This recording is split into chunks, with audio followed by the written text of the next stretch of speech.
Breaking entertainment news, Stade de France is still shaking after what happened on day one, and the internet can't stop talking about it.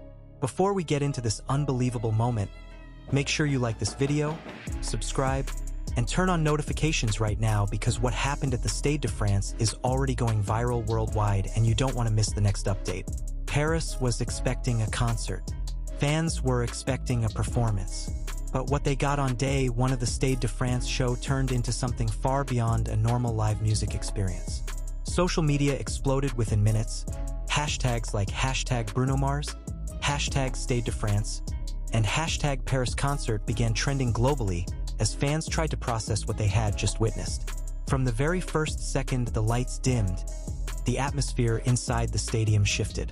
Thousands of fans screamed in anticipation, but what stood out wasn't just the stage setup or the production scale. It was the overwhelming sense that something unexpected was about to happen. And according to multiple attendees, that feeling never went away throughout the night. As the intro music hit, the energy inside Stade de France surged like a wave. Phones were up, lights were flashing, and the entire stadium looked like a galaxy of movement. But then came the moment that caught everyone off guard. The performance didn't just feel like a concert, felt like a cultural takeover. Fans online are calling it the Bruno Mars influence effect, describing how the energy, the rhythm, and even the crowd's reaction seemed to mirror the iconic stage presence that Bruno Mars is globally known for. Now here's where things get even more intense. Midway through the show, there was a sudden shift in pacing. The music slowed for a moment, the lights dimmed to near darkness, and the crowd fell into complete silence. For a split second, it felt like the entire stadium was holding its breath. Then boom, the beat dropped again, harder than before. The crowd erupted. This pattern repeated multiple times throughout the night, creating a roller coaster of tension and release that kept fans completely locked in. Some attendees described it as unreal, while others said it felt like the stadium itself was alive. One fan posted online, "This isn't just a concert, this is a full emotional experience. I don't know what just happened, but I need to relive it." And that's exactly what made day one so explosive online. Clips began circulating within minutes. Close-up shots of fans crying, jumping, screaming. Wide shots of the stadium pulsing in sync with the beat. And then came the moments that sparked even more speculation. The subtle stylistic choices, the choreography influence, the smooth transitions, and the effortless stage command that many viewers said reminded them of Bruno Mars-level performance artistry. Search interest in phrases like Bruno Mars live influence, Stade de France concert day one highlights, and Paris concert viral moments skyrocketed as viewers tried to understand what made the show feel so different from typical stadium performances. But the biggest mystery of the night wasn't just the performance itself. It was the crowd reaction that seemed to escalate beyond control at certain moments. At one point, the entire stadium reportedly started singing in unison without prompting. No cue, no announcement, just thousands of voices locking into the same rhythm. That moment alone has been replayed millions of times online, with fans calling it the goosebumps section of the night. And just when viewers thought they had seen everything, the production team introduced another unexpected twist. A sudden shift in lighting design transformed the entire stadium into a glowing ocean of color transitions. Red to blue to gold flashes synchronized perfectly with the beat drops, creating a visual illusion that made the Stade de France look like it was breathing. This is where the pattern interrupt effect became undeniable. Just when the audience got comfortable, everything changed. Tempo, lighting, rhythm, energy. Nothing stayed predictable. And that unpredictability is exactly what kept fans emotionally engaged from start to finish. Online reactions have been overwhelming. Some say this could be one of the most talked about stadium concert experiences of the year. Others are comparing the energy to historic live performances that defined pop culture moments. And while opinions vary, one thing is consistent across every platform. Nobody is ignoring what happened in Paris. But there's still a part of the story that fans are debating heavily. Near the final section of the show, there was a brief pause, long enough to create suspense across the entire stadium. No one knew if it was the end, a transition, or something bigger coming. The silence stretched just long enough to make people uncomfortable, and then the final sequence hit. What followed was a powerful climax of sound, lights, and synchronized crowd energy that brought the entire Stade de France to its loudest peak of the night. Fans described it as an emotional explosion, with some visibly overwhelmed by the intensity of the moment. And just like that, day one ended. But the internet did not. Within minutes, clips were uploaded, edited, re-uploaded, slowed down, zoomed in, analyzed, and replayed endlessly. Every angle revealed something new. Every replay sparked new theories. And every comment section turned into a global discussion about what exactly made this show feel so different. Was it the production, the crowd energy, the stage design, or the so-called Bruno Mars influence that fans are now using as a reference point for high-level live performance charisma and stage command? Whatever the answer is, one thing is undeniable. Stade de France Day 1 didn't just entertain people, consumed them. And if you're still watching this, don't forget to like, subscribe, and comment your thoughts below. What do you think really made this moment go viral? Was it the performance, the crowd, or something else entirely? Because this story is far from over. Stay tuned, because Day 2 updates and behind-the-scenes reactions are already starting to surface. And if Day 1 is anything to go by, the next chapter might be even more unexpected than anyone is ready for. The aftermath of Day 1 at Stade de France didn't calm down. It escalated. Within hours, Paris was still glowing. Not from the stadium lights anymore, but from the digital storm exploding across every platform. TikTok edits, Instagram Reels, YouTube Shorts, livestream breakdowns, all trying to decode the same question. What exactly did we just witness? And now, new details are starting to surface. According to fans who stayed near the venue long after the show ended, the energy outside the stadium didn't drop at all. In fact, it felt like the concert never fully ended. Groups of people were still singing parts of the setlist, strangers were reenacting moments, and security reportedly had to slowly guide crowds away because nobody wanted to leave the atmosphere behind. One viral clip shows a fan standing in the rain outside Stade de France, replaying a single chorus on speaker, while dozens of others join in spontaneously. No coordination, no plan, just pure reaction energy still echoing from the night before. And this is where the conversation shifts again. Because now, people are not just talking about the performance, they are talking about the influence effect. Searches for Bruno Mars stage influence, Stade de France viral concert Day 2 rumors, and why Paris concert felt different skyrocketed overnight. Comment sections are filled with debates. Some say it's production genius. Others insist it's crowd psychology. But a growing number of fans are pointing towards something else entirely.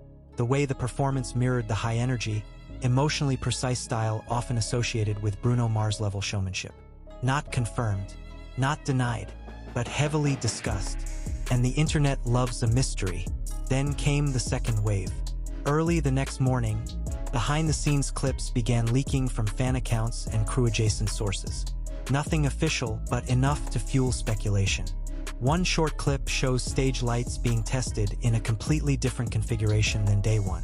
Another shows dancers rehearsing timing changes with noticeably faster transitions. And that's when the theories exploded. Are they adjusting the show because Day 1 went viral? Was Day 1 just the warm-up? Is Day 2 going to be even more intense? The tension is building again. Meanwhile, inside fan communities, something else is happening. People are dissecting every second of the performance like it's a puzzle. Slow-motion breakdowns of lighting shifts. Frame-by-frame analysis of crowd reactions. Even audio isolation clips are being used to study how the stadium responded during peak moments. One user wrote, "This isn't just a concert anymore. It's like a live experiment in emotion control." And strangely, many agree. But here's the twist that no one expected. A resurfaced clip from earlier in the night shows a moment that most people missed during the live broadcast. In it, the crowd reaction subtly changes before the beat drop, almost like they predicted it. The timing is so precise that viewers online are questioning whether the energy came from the stage or from the audience itself feeding off collective anticipation. That clip alone has now been viewed millions of times. And every replay adds more questions. Because if you slow it down, you can see it. The hesitation, the buildup, the exact second the entire stadium locks into the same emotional rhythm. No explanation has satisfied viewers so far. Meanwhile, in Paris, the city is still buzzing. Merch pop-ups are reportedly seeing massive lines. Street performers near the stadium are recreating the most iconic moments from day one. Taxi drivers are playing clips of the concert in their cars because passengers keep asking about it. It's no longer just an event. It's a cultural moment spreading through the city like wildfire. And then, just when the hype starts to peak again, another unexpected development hits social media. A short, blurry clip allegedly shows the production team making last-minute changes to lighting sequences for the next show. The clip is only a few seconds long, but it shows enough. Faster transitions, deeper color saturation, and what appears to be synchronized audience cue timing being tested. Nothing is confirmed, but fans don't need confirmation anymore. They're already convinced something bigger is coming. And now the pressure shifts to day two, because after what happened on day one, expectations are no longer normal. They are extreme, almost impossible. Some fans are even saying, day one was the setup, day two will be the impact. And that's where the suspense becomes dangerous in the best way, because everyone is watching, waiting, and refreshing feeds nonstop. Back at Stade de France, preparations continue. The stage stands ready again. Lights are being reset. Sound checks echo across empty seats that just hours ago were filled with thousands of screaming fans. And yet, there's a feeling in the air. Tension. A silence before the storm. Because now everyone knows one thing for sure. Whatever happens next won't just be another concert moment. It will be compared, analyzed, and remembered against everything that already broke the internet. And if day one was beyond imagination, then day two is about to test what imagination even means. Stay locked in, because this story is still unfolding in real time, and the next update could change everything again. The countdown to day two at Stade de France didn't feel like a normal concert schedule anymore.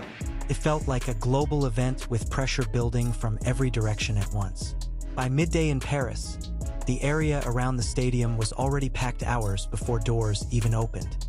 Fans weren't just arriving early, they were camping the atmosphere itself.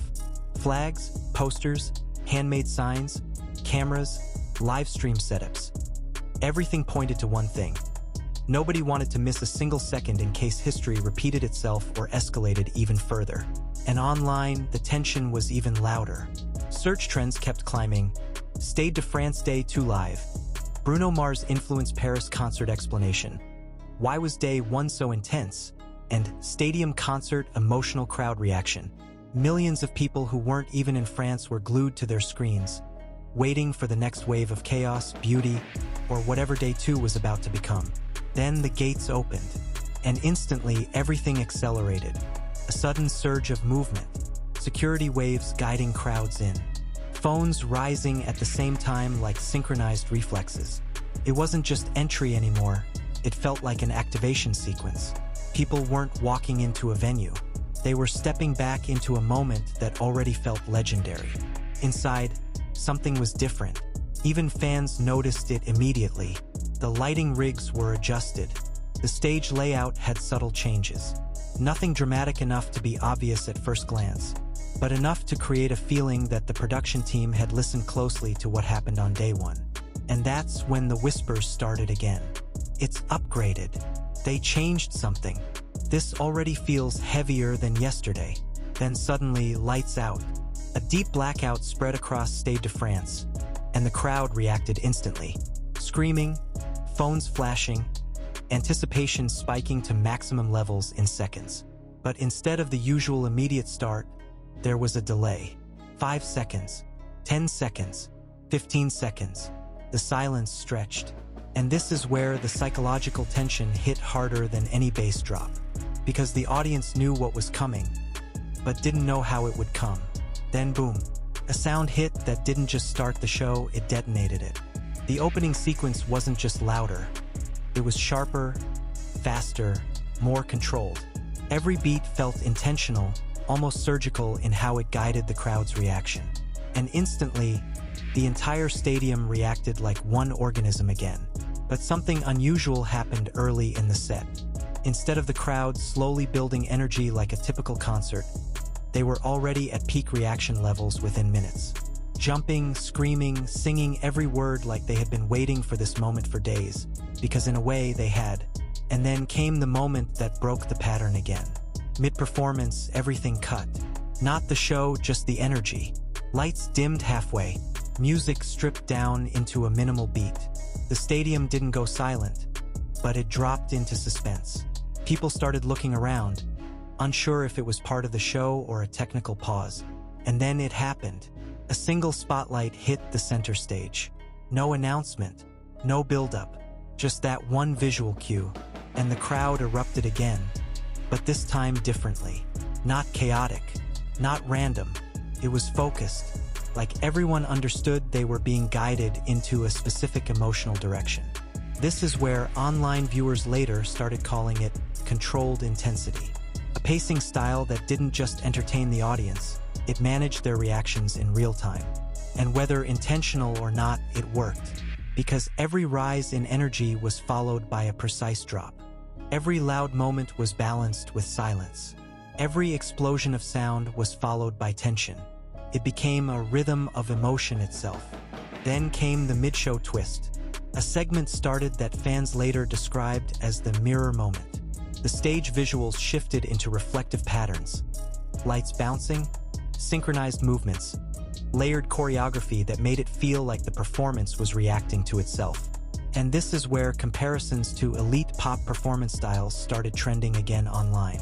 People began referencing high-level stage charisma, tight musical control, and that unmistakable groove-driven energy often associated with top-tier global performers.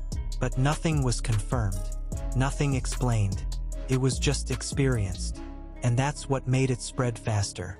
Meanwhile, outside the stadium, things were still happening. People who couldn't get in were gathering just to hear distant bass vibrations from outside walls. Vendors were replaying Day 1 clips on speakers to keep crowds engaged. Even passing cars slowed down just to absorb the noise leaking into the streets. Paris wasn't just hosting a concert anymore. It was absorbing a moment. Then came the turning point of Day 2. Near the final third of the show, the tempo changed again. But this time more aggressively. Faster transitions, brighter flashes, heavier bass lines. The crowd started reacting before drops even hit, as if they had learned the pattern from the previous night and were now part of the performance logic itself. And that's when something unexpected happened. A full stadium sing-along erupted without any cue. No lead-in, no instruction, no visual prompt. Just thousands of voices locking into perfect timing again. And this time, it wasn't surprise anymore, it was recognition. Like the crowd had become part of the structure of the show itself. Online viewers called it the synchronization moment, and it became one of the most replayed clips within hours. But the real climax wasn't just the energy, it was what came after. The show slowed down, not abruptly, not dramatically, but gradually, like the entire stadium was being lowered into calm after an emotional peak. Lights softened, music reduced to minimal tones. The crowd, still buzzing, started to quiet down naturally. And then silence again, longer this time, heavier, almost uncomfortable. People held their breath, unsure if it was over or if something massive was about to happen again.